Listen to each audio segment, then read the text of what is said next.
లబ్ధిదారుని పేరు దీంట్లో రాకుండా ఉండదు అని చెప్పడానికి కారణం ఏందంటే ఈ డబ్బులు వీళ్ళు వసూలు చేశారు. ఎక్కడోసారి ఇన్వెస్ట్ చేయాలి కదా వీళ్ళు.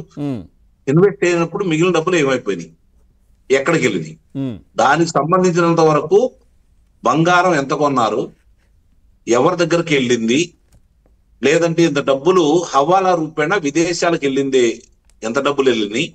శ్యామలరావు అనే వ్యక్తికి సంబంధించిన దుబాయ్లో వీళ్ళు ముగ్గురు ఎవరైతే ఈ కేసిరెడ్డి రాజశేఖర రెడ్డికి సంబంధించిన వ్యక్తులు అక్కడ అన్ని సంవత్సరాల్లో 20 సార్లు పైన వాళ్ళు వెళ్ళి అక్కడ ఉండి నెలలు ఉండాల్సిన కారణం ఏంటి, అక్కడ ఎలాంటి డొల్ల కంపెనీలు ఏర్పాటు చేశారు, వాటి వివరాలన్నీ కూడా సిట్టు వాళ్ళు అద్భుతంగా సాహసోపేతంగా ధ్వంసమైనటువంటి ఆధారాలన్నీ వెలికి తీసి ఈ రోజు ఎటు తప్పించుకోవడం వీలుగా వాళ్ళని ఎలా బయటికి వెళ్ళటానికి కూడా అవకాశం లేకుండా చక్రబంధంలో ఇరికించి గెల కొట్టుకునేలా చేస్తున్నారనే మాట మాత్రం వాస్తవం. నిజంగా ఈ విషయంలో సిట్టు వాళ్ళ యొక్క పనితీరు కావచ్చు, రాజశేఖర్ బాబు గారి నేతృత్వంలో జరుగుతున్నటువంటి ఈ విచారణ కావచ్చు, చాలా గొప్పగా జరుగుతా ఉంది. ముందుగా వాళ్ళకి అభినందనలు తెలియజేయాలి. నాకు వస్తున్నటువంటి చిన్న ధర్మ సందేహం ఏందంటే ఇంత అద్భుతంగా వీళ్ళు పనిచేస్తా ఉన్నారు, పరకామణి విషయంలో కావచ్చు, లేదంటే నెయ్యి విషయంలో కావచ్చు, వివిధ విషయాల్లో కావచ్చు, కానీ దానికి సంబంధించినటువంటి ఆధారాలు వీళ్ళు ఇంత పకడ్బందీగా సేకరిస్తా ఉంటే పరకామణిలో ముఖ్యమైనటువంటి వ్యక్తి అతని రక్షణ గురించి ప్రభుత్వం ఎందుకు ఆలోచించట్లేదు? ఇందులో సాక్షులు కావచ్చు, అనుమానితులు కావచ్చు, వాళ్ళ మీద 1000 కళ్ళతోటి పర్యవేక్షణ చెయ్యాలి కదా, ఎందుకు నిర్లక్ష్యం వహిస్తున్నారు? ఎందుకు మీకు డౌట్ ఏంటి సార్? డౌట్ ఎందుకు అంటే రక్షణ దేనికి? ఇప్పుడు ఒక కుంభకోణంలో, ఇంత పెద్ద కుంభకోణంలో సాక్షులు కావచ్చు, అనుమానితులు కావచ్చు, వాళ్ళ గురించి 1000 కళ్ళతో పర్యవేక్షణ చేయాల్సిన ఆవశ్యకత ఉందా లేదా? మొన్న ఎవరు పోలీస్ ఆఫీసర్ సార్ ఎవరు చనిపోయారు కదా, సతీష్ కుమార్ అనే పోలీస్ అధికారి చనిపోయాడు కదా. అంటే గతంలో చూసాం మనం. నేను ఎందుకంటున్నానంటే పరిటాల రవి గారి హత్య విషయంలో చూసాం, వివేకానంద రెడ్డి గారి హత్య విషయంలో చూసాం. మరి ఇప్పుడు దానికి ఎవరో అందరూ తెలుసు, వాళ్ళిద్దరికి సంబంధించింది. మరి వీటన్నిటి కూడా వాళ్లే వెనకమాల ఉన్నప్పుడు అలాంటి కార్యక్రమాలు చేయరన్న గ్యారంటీ ఎందుకు లేదు? జరుగుతానే ఉంది కదా, ఇప్పటికీ జరుగుతానే ఉంది కదా.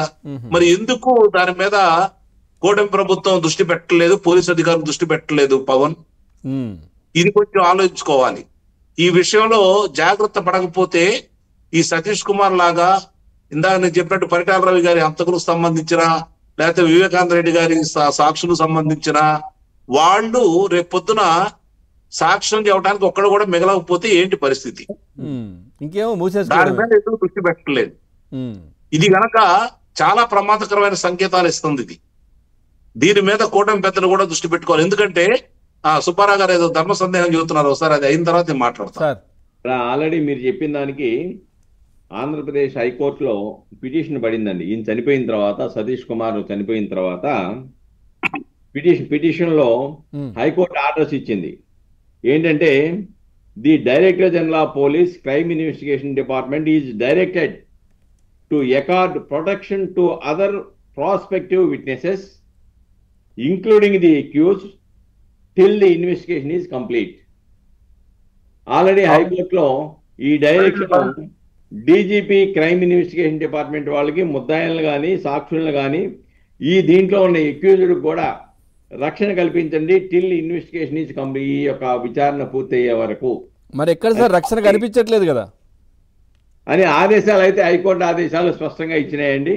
మరి దాని ప్రకారం డెఫినెట్ గా కల్పించాలి. కల్పించకపోతే తర్వాత ఆ విచారణాధికారులే తర్వాత ఇబ్బందికర పరిస్థితులు ఎదుర్కొనే అవకాశాలు ఉన్నాయి. రైట్, అంకమరావు గారు. ఇప్పుడు అంతే స్పష్టంగా సుబ్బారావు గారు చెప్పారు కదా పవన్. ఇక్కడ నేను అనేది ఏంటంటే ఈ మొట్టమొదటి ప్రారంభం కాలేదు కదా, గత అనుభవాలు దృష్టిలో పెట్టుకొని కూడా ఎందుకు నిర్లక్ష్యం వహిస్తున్నారనే విషయాన్ని మాత్రమే నేను చెప్పేంత వరకు కూడా ఎందుకు వెయిట్ చేయాలి? అవి మామూలుగా చేయాల్సినటువంటి పనులే కదా. అవును, అదే కదా ఇప్పుడు ఇక్కడ జరుగుతున్న